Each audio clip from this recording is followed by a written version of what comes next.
Bueno, el objetivo de este proyecto fue realizar preguntas a las personas para ver qué tan pesada se ha vuelto su cuarentena y si pensaron que les iba a afectar bastante en su vida cotidiana.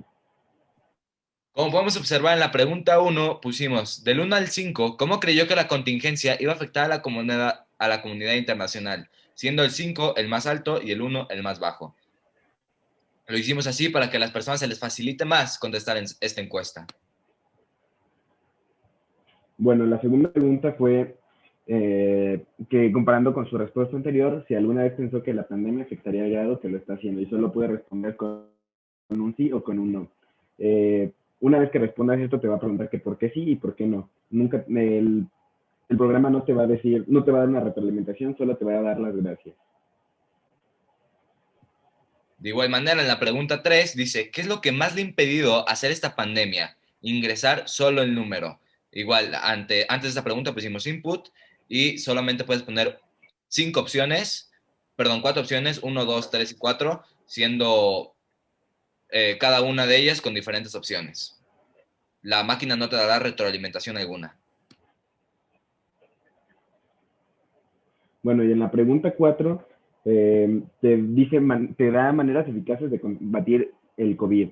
Y te pregunta que cuál es la más importante, si la mental o la física. Si respondes la mental, te va a dar ciertas opciones como depresión, ansiedad y trastornos alimenticios. De ahí te va a dar una cierta información acerca de esos problemas. Si respondes física, te, te dará otras opciones, que es el deporte o la cuarentena, que es lo más importante para ti. De aquí en fuera no te va a dar una retroalimentación, solo te va a dar las gracias. De la pregunta 5 a la 8, cambiamos el formato de la encuesta y ponemos a continuación, se te van a dar diversas opciones y tú vas a poner verdadero o falso. Esto para darle más dinamismo a la encuesta. Por ejemplo, en la pregunta 1, ¿crees que es más importante reactivar la economía que el cuidado de la salud? Igual, B, V o F. En la pregunta 2, de igual manera, ¿esta pandemia te ha afectado emocionalmente o físicamente? B o F, V o F, perdón. Luego, ¿has estado sufriendo de ansiedad, depresión, algún trastorno relacionado con el aislamiento? V o F. ¿Has estado sufriendo de ansiedad, depresión, algún trastorno relacionado al aislamiento? Una disculpa, ya la repetí. Y por último, ¿has hecho algo productivo durante la cuarentena? V o F. Como ya lo mencioné, solo tienes que poner eso, la máquina pasará automáticamente a la siguiente pregunta y no te da retroalimentación alguna. Pero solamente tienes esas dos opciones para poner. Si no pones esas opciones, no pasarás de esa pregunta. Bueno, y como últimas dos preguntas, te pregunta que si extrañas algo de la vida que tenías anteriormente a la cuarentena, solo puedes responder sí o no. Si respondes no, pues no te va a preguntar nada.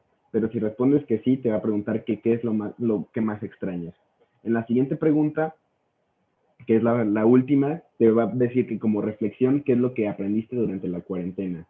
Tú solo tienes que responder qué es lo que has aprendido y el programa solo te va a dar las gracias por haber contestado a la encuesta. Esto Esta sería encuesta todo. fue diseñada a la perfección para que tuviera diferentes entradas, decisiones, bucles, procesos y salidas.